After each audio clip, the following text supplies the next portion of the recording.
All right. Oh man, here you go. The other Maybe you team need to that's stop being trending soft. in a good direction is the Dallas Mavericks, man, and that's what they look like the last 6 games, and that's what they look like beforehand. It's not a lot of difference, really, right? So a lot of people are saying, "Oh, they playing so much better." Luka is usage rate has went down, and Kyrie is blah blah, all this stuff. That's fine and dandy. What I think it is just the honeymoon phase, which is what it was at the beginning of the season. If you take the first 6 games of the beginning of the season, what's my man that just traded? Grant Williams was he couldn't miss. He looked like the perfect fit. Kyrie wasn't even on the floor yet, and they were just running through the top rated offensive rating in the game. And I was making these Luka Mavs videos saying they got to change the way they play, and everybody was telling me, "Look, man, they 5-1 or 6-2 or whatever they was, and their rating is real high. And, you're just talking trash and blah blah." I was like, "All right, just wait." And then sure enough, the bottom fell out, and then they needed to shake it up and make a trade. So I think what I'm saying right now is the honeymoon phase, but I think they'll come back down to earth and look like what they really are a little bit later.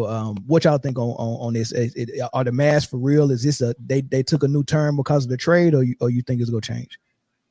No, it's not going to change. It's not going to change. I think that graphic showed you. I think the only positive about that graphic, and I think what led directly to the wins is Luka's usage rate going from 35 to 30. Kyrie's subsequent points per game going up. But I don't believe Luka is going to continue to do that. I have no proof to believe that he's going to continue to do that. I think that eventually it's going to go back to Luka ball, regardless of what, because I don't think that he has really learned how to play any other way. It's kind of like the Giannis thing we were discussing, except for Luka hasn't won anything. But like I need the ball in my hands. Let me be the facilitator, the leading rebounder, and the leading scorer. So I can boost my stats, and eventually we will either not make the playoffs, be a playing team, or make it to the Western Conference Finals by whatever grace that we've made. And I think that another reason that they are playing well now is because when you are doing all of this stuff at the trade deadline, which I think those trades were actually good for the team, you have to do something different. Like the Hawks, and I use that as an example because that's the team I watch every single game of. When they lost late, when they got rid of Nate McMillan, you know what I'm saying? Fire Nate McMillan. They went on that's the year that they went on a winning streak. When they lost Lloyd Pierce, that's the year Trae Young led them to the Eastern Conference Finals. When you make those subtle changes, after a while, it's the coach, then it's the players, and then it becomes nobody's fault but your own.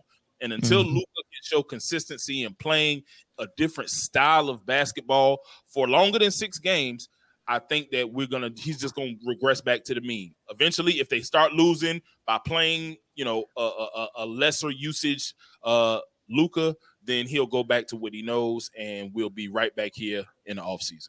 Yep. And like you said, it's always somebody else's fault. It's always the coach. It's always a star player that's not playing right, or it's always somebody that's injured. It don't matter if it's the 12th man on the bench. If he's injured, that'll be the reason why Luka is playing this way and they're losing. Go ahead, Jay. As the pundits start talking about their midseason MVP, and Luka don't hear his name as much as he would like to, he's going right back to Luka ball. It ain't gonna take losing. When they come back out the All-Star break, you'll see Luka ball full in effect. Hey man, Luka is probably one of the most ugliest basketball playing motherfuckers I ever seen in my life, though. I just hate to see him play. He say this at least once an episode. Yeah, I'm like, God. He means, I believe that come from his heart, yo. Hey man, every time, bro. I just hate to see him play. I'm like, God. You know how you see somebody at the court, they be shooting, everything go in, and you be like, how did he? You know what I mean? Like, yeah. Ain't that shit? Yeah. And then you got somebody like, and you know what make it worse is you got somebody like Kyrie with the ball handling skills, moving in and out. I mean, just like, God, hey man, jeez, why you got to pass him the ball, bro? Damn, man. Anybody got something different? Anybody think we wrong? Nah. We go to the next topic. All right, man. But, hey, I'm gonna open the phone lines up, man. We just real quick, man. Y'all can call in on the Mavs situation, the Bucks situation, or even the LeBron situation, man. And real quick, y'all been real slow with the call-ins today, man. I guess y'all only here for the GOAT stuff and MJ and LeBron, boy. Anything else, man, they be like, we just sit here and watch, you know what I mean? But shoot, when it come to all this other stuff, y'all, we good. We'll watch, man. Help and get to the GOAT stuff. That's what That's what they want to hear. What's the Mavericks record right now? Where they sitting at? In the West? they just moved up after their 6-game win streak, they moved all the way up to the 7th seed.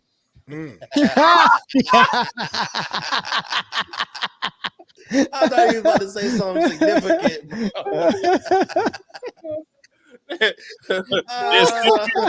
If the playoffs started today, they'll still be in the play-in.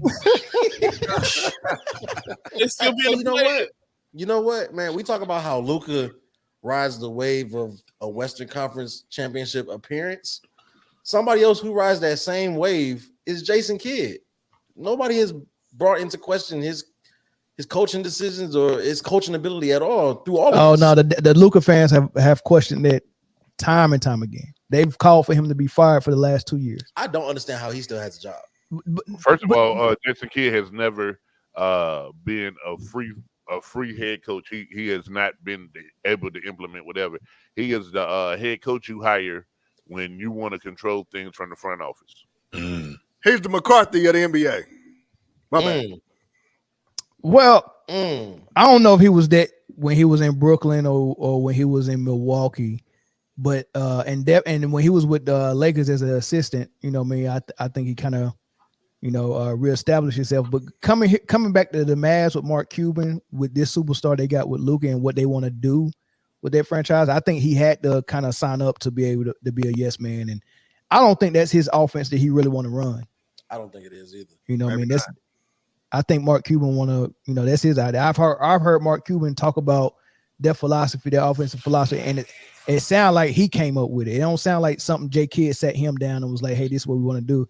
This sounds like him and his analytic guys went off that, and he just dropped that down to J. Kidd. But hello, hey, I'm in the middle of a podcast. Go ahead. Man, can we get some professionalism on the damn podcast, man? Hey, that's my mom's, man. That's I automatic know, answer. Man. Automatic answer. Can you mute him? Can you mute him, man? I told him to mute me. Damn, man. He looked at me and did like this. No, I said Motherfucker throwing up gang signs on the goddamn podcast, man. Hey, look, I could have muted him, but we still would have heard him through my mic. Hey, he was set tripping on you across. I'm like, man. my apologies to the panel and to the God damn, man. It's my Dukes. You got to answer. I apologize. Man, can you square your goddamn garage away, man?